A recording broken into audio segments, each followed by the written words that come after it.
using the same example of variable 1 and variable 2, and then I'll be like plotting it here. So this is how the scatter plot looks like, with variable 1 in x-axis and variable y in y-axis. Okay, so and then we'll be like calculating the distance for this using the Euclidean distance method, the same usual step that we did in k-means.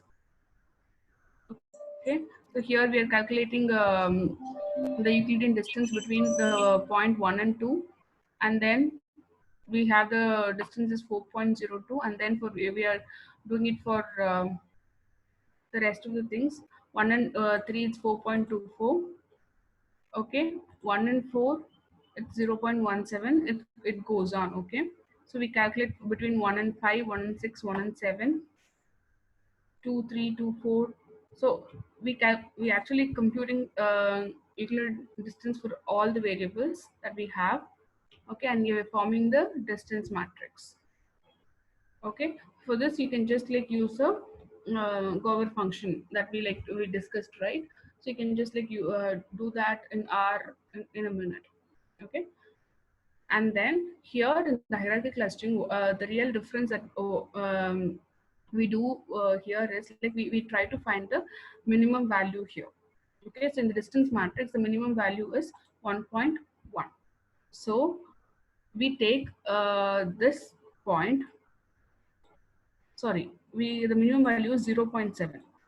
0.7 is the minimum value that we have. Okay, so between the points 1 and 4, so we can like group these 2 points together in the cluster first. So based on the similarities, because the distance is very less, so we are like grouping 1 and 4 together. Okay, so now you have to compute the minimum distance between this 1 and 4 um, uh, with the rest of the units. So here we have the cluster. Okay, so we have to compute the minimum distance. We have to like compute the distance between these 2 points and find the minimum distance so that we can like group it. So from this we can just see like object 5 is like kind of closer to the cluster when compared to the rest. So actually we can like group them together. Okay, but mathematically when you do, so you're calculating the distance between the 1 and 2 and 4 and 1. I mean, you have the cluster 1 and 4 together, right? In the cluster we have 1 and 4 together, but you are calculating the distance 2 between 2 and 1 and data point 2 and 4, and then take your minimum distance. See, the distance between point 1 and 2 was 4. 4 and 2 it was 4.3. The minimum distance is 4. So you're taking that because we are using the minimum distance formula in our algorithm. Okay, we discussed this already, right? The single linkage, complete linkage, that similar concept. Okay, so here to compute the minimum distance between the cluster 1 and 4, which has the data points 1 and 4 with the third data point. So we are computing the distance between 1 and 3, fourth and third data point. The answer was 4.2 for the first and third data point, 4.3 for the third and fourth data point. So we are taking the 1 and 3 as your minimum. So we do it for the rest of the all data points. We have 1 and 4, so you can't compute the distance between them. So we are doing it for the second, third, fifth, sixth, and seventh variable, and then you record it here. Okay, we have like updated the distance matrix such that you compute a distance between 1 and 4. Between 1 and 4 it was 0, 0. The minimum distance was 0. Here it was like this. You're updating it, and now from the rest of this you are computing the you are finding out the minimum distance. So here it's 1.1. So it's between the point 2 and 3. Okay, between the data point 2 and 3. Okay, so you're clustering this right now. Okay, and now you are clustering 5 also like together. Okay, and now you are like computing the distance between the 0.14 with 5 and 2, 3 separately. See, you know what happens here, right? So here you cluster 2 and 3 together and computed this, and then in this you have found out 1.4 is the smallest number. So you're computing the distance between 1, 4 with 5. Okay, so now you got why are we doing this? Okay, so you compute distance, this minimum distance between these two, which already we have done, it's 4, and between 5 and 2 and 5 and 3 we did, and we got it is 5.4 is the minimum, and with that we are computing, we are calculating the minimum distance. So it's like you calculating minimum distance and you bring it here, and with that you're calculating the identifying the minimum distance. Okay, that's what you do. And here it's 4 is the what do you say, the minimum number. Okay, and then you're grouping it this way. Okay, so that's how it gets like repeated until the end. So that's how we are able to like get minimum elements in your distance matrix. So when you see like it's been like kind of slimming down, and then you end up with 2 different major clusters. Okay, so finally you have ended up with 2 different major clusters. Okay,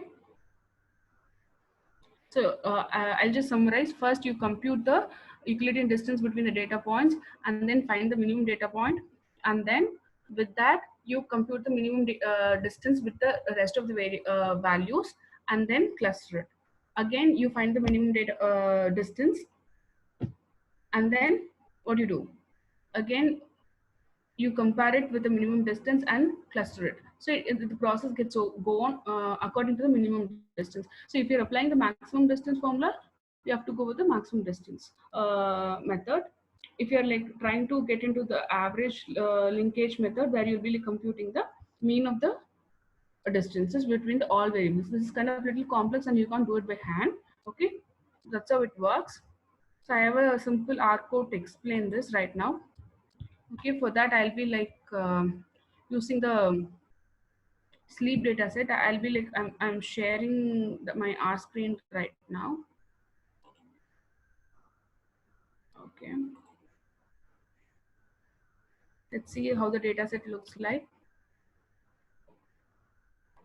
I have 3 variables: extra, group, and ID. So which is completely about the sleep, how much they sleep extra, and what is the ID, and what is the group that they belongs to, the test groups that they belongs to. Okay, I have like 20 data points here.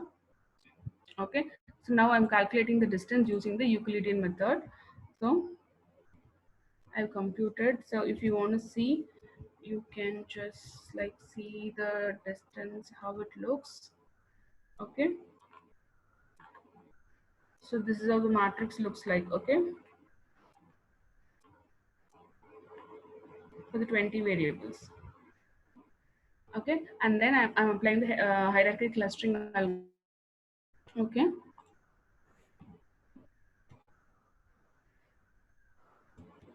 and then I'm plotting so that I'm getting a dendrogram here. So we are like 20 objects. So earlier it was like 12 and 13 was grouped together, 1 and 11 was grouped together, and then it's like it goes on. These 4 got grouped together, and then it's got grouped together the rest of the day. Okay, so obviously we can see there are like around 2 different clusters, right? Okay, and then if you see that can be like around 4 clusters as well. So we really don't know. So let's find out how many clusters that we have. Okay, so imagine that we want a k is equal to 3. If you want a cluster, k is equal to 3. Oh my god, okay.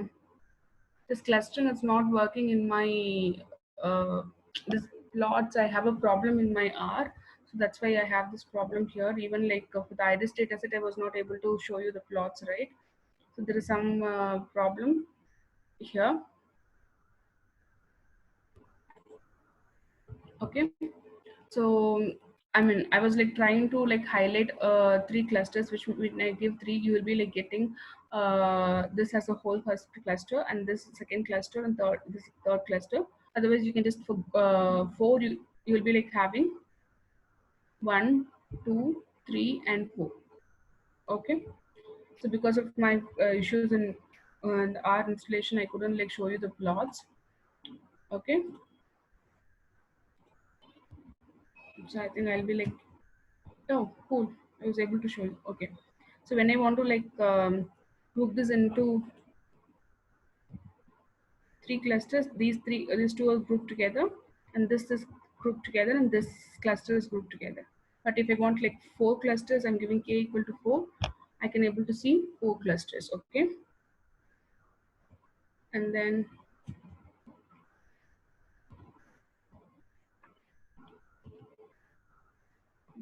what happened here?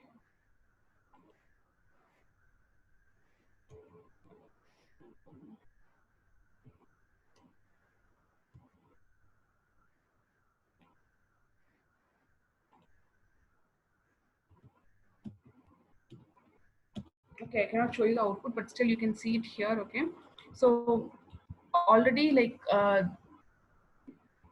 person who sleeps is 0. 0.7 times extra, or you can like say 70 minutes extra, something like that, or 70 percentage of an hour extra belongs to the group one, and whose person sleeps 1.6 hours less belongs to the group one. It goes on like that. Okay, so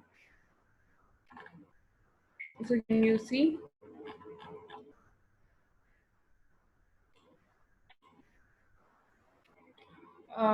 when you like here you'll be like able to see how this like the actual clusters and the groups different got differentiated with each other. Okay, that you can like see it here.